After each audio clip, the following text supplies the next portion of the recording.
Hey guys, this is Tauna, and today we're going to be going over the Avatar Superdrop again.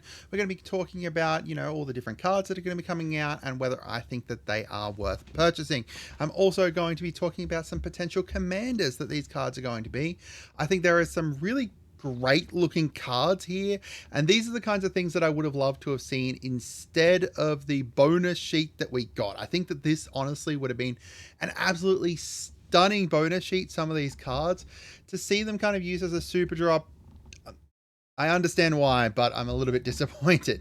But let's go through them. First of all, we've got the buy a big bundle promo.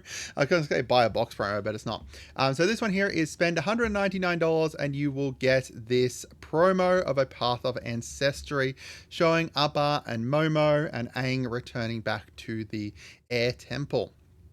First of all, we've got the Ember Island players. This one here is built around the play that happens within universe, which is one of the best recaps I have ever seen within a show. It is, you know how every show has like those recap episodes? This is the one that was absolutely hilarious. It has my favorite moment of all time, where it's like, did Jet just die? Because I had no idea at the time that Jet had died. Yeah, it was really great. So we've got the absolutely accurate actor here as the phantasmal image. I kind of wish this was Spark Double, and I think that Spark Double would have been a better kind of reprint here if you're going for like, a clone kind of thing. But still, $3 reprint, not bad. We've got the Braid of Fire here getting reprinted, which is a, more expensive reprint here, showing the actor for Aang getting attacked by the actor for Ozai. Yeah, good reprint, useful reprint, depending on what deck you are, especially in like a Spellslinger deck.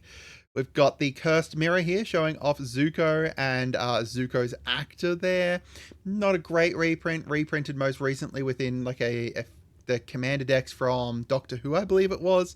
But beyond that, not an insanely great reprint, but still a useful one. Like, if you have something that you want to have, get the ETB for it and then have a Mana Rock out there as well. It's good. We got the Mask of Memory here, showing off the Blue Spirit, with the Aang up in the back here, Blue Spirit actor, which is just hilarious. Not an insanely great reprint. I'm actually surprised this one is in here. I think there was other ones that could have suited better, like more kind of cloning effects maybe or something would have been great. But either way, it is a useful card. And then we've got finally the Thespian Stage here, a very useful card in a whole bunch of different decks, showing off all the actors kind of, doing their final bow and stuff like that. But, there's a bunch of different uses for this. It's not a great reprint. It's reprinted most recently within the Edge of Eternity's bonus sheet, was reprinted in the Doctor Who precons again. I'm not sure about beyond that, but either way, it's a card that is relatively useful in a few different decks. Now, for suitable commanders for this, the ones that you'd be looking at are the more kind of spell slingery ones. Once you look at it, like the Thespian Stage not so much, but like the Mask of Memory works really well here with like the non-creature kind of spell slinging and spell slinging combat, which is one thing that you'll find a lot within the legend here from Avatar, spell slinging like combat.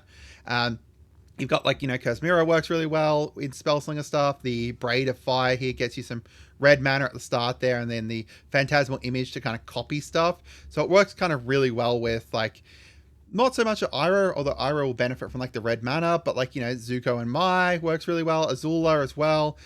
Getting like the extra like, stuff to like, say if you want to bring in the Cursed Mirror as a copy of one of your Spellslinger, like one of the millions of different Spellslinger, what are they? Oh, like the staples that like deal damage when people spell sling and stuff like that. Sokka works with the kind of combat focused stuff. I mean, Azula does as well, actually.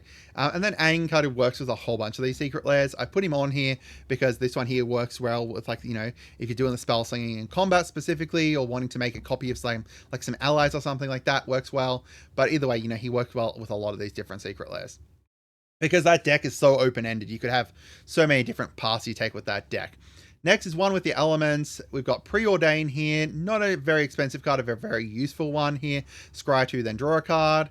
We've got Painful Truce. I love the art of these as well. This is what I'm saying about I wish these were the bonus sheet, because it would have been really cool to see these as a bonus sheet. But alas, we got the Not as bad looking in person, but still not great looking bonus sheet.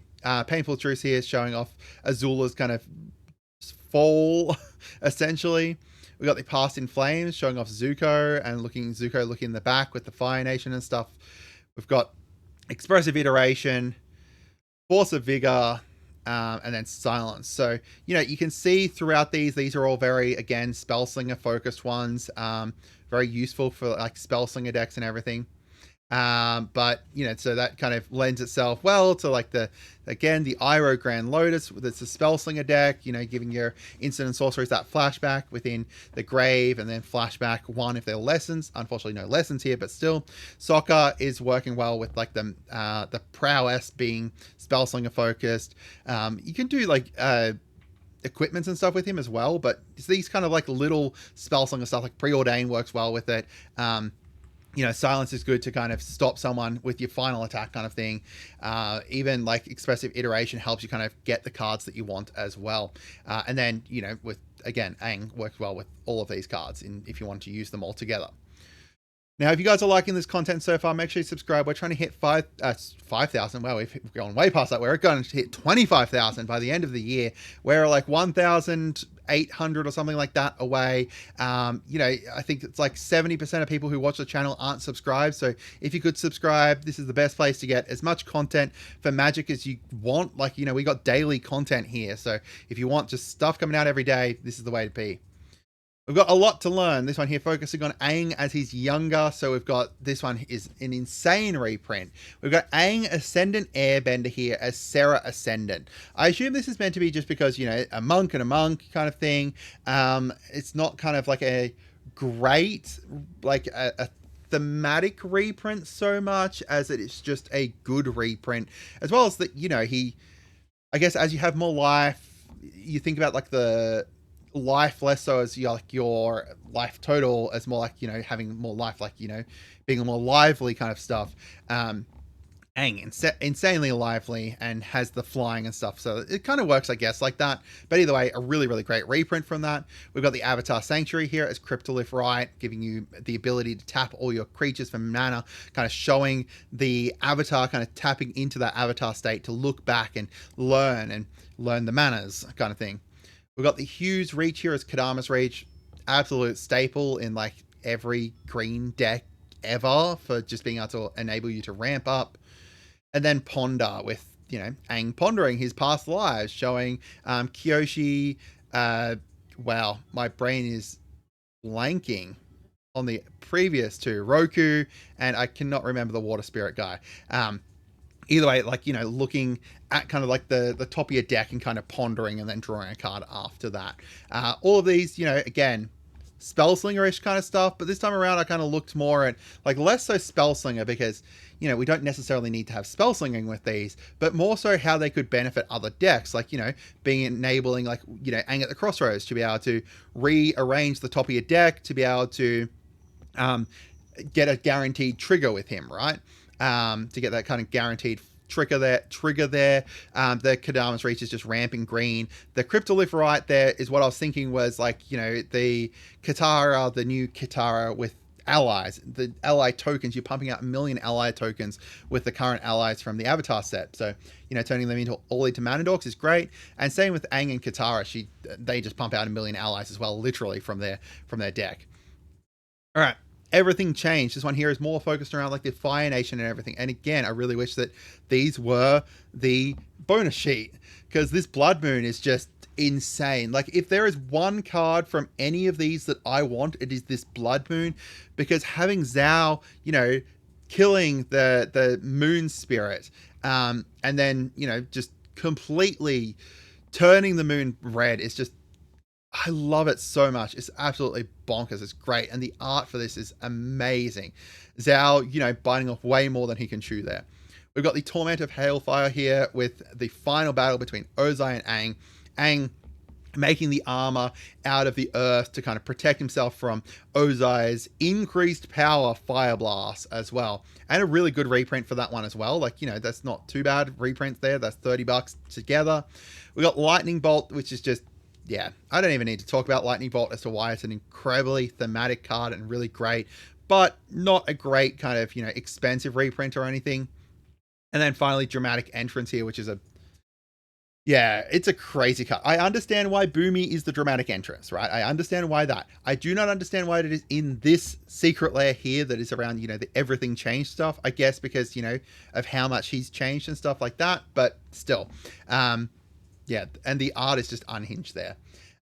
Suitable commanders, again, you know, you're looking at your spell slinger stuff, but this time around, you know, I think that they're more suiting like the Ozai or the Zuko Conflicted, like the group slug kind of stuff as well. Azula still works really well with this. And I do think Toph works well with a bunch of these, like, you know, the 3 different ones, because she is like a spell slinger-ish kind of deck.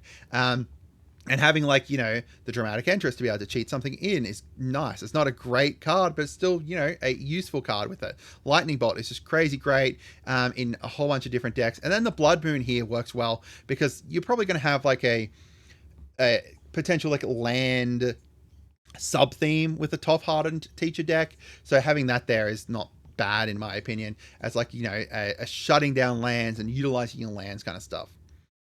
All right, next up we got the My Cabbages one, and I absolutely love this one, and I am so disappointed in this one. This is the one that I was looking forward to most, but then also I was just very disappointed when it got revealed, and I'll explain why later. Chain of Vapor, great reprint here. Return target non-land permanent to its owner's hand, then that permanent's controller may sacrifice a land of their choice. If they do, then they may copy it and do it again. Really great. I love it. It's a great reprint. And I think it works, like the art works really well with this. We've got Meltdown, just, you know, all the cabbages on fire is great. And he's having a meltdown is just really funny. We've got the Nature's Claim here. And this is the only one that I will say is the exception to what I'll talk about later. But destroy target artifact or enchantment. Its controller gains 4 life. Just showing Toph in the background here laughing as the huge rock lands on his poor cabbage merchant's, like, household. Like, well, not his household, his cabbage cart is just, I love it. This is the one that, again, I'll probably pick up a single of this one. And then finally, there's 2 more. Anguish Unmaking here, with him being anguished about the fact that, you know, all his cabbages are removed. Not a great reprint, but still a useful reprint, used a lot. And then Putrefy, with the, after we've seen the cabbages get destroyed, what happens after that? All of these huge freaking flies. I assume they're a fly cross something, but I can't tell what it is. It's either way, huge flies show up and start eating away at these cabbages. The reason that I'm disappointed is this one is because the Cabbage Merchant, both versions of him, the other one's non-legendary within the main set, but the Cabbage Merchant is mono green. And you'll notice when you look at these, black, green, black, white, green, red, and blue. First of all, they're across all 5 colors. You can use them in an Ang deck, but there's only one that is actually green, so you can't actually use all of them within a Cabbage Merchant deck. To me, I think that's still a little bit disappointing. I would have loved to have seen, like, you know, more cards that I would have been able to use within the actual Cabbage Merchant deck. But maybe I'm biased because the Cabbage Merchant has quickly become one of my favorite decks of all time.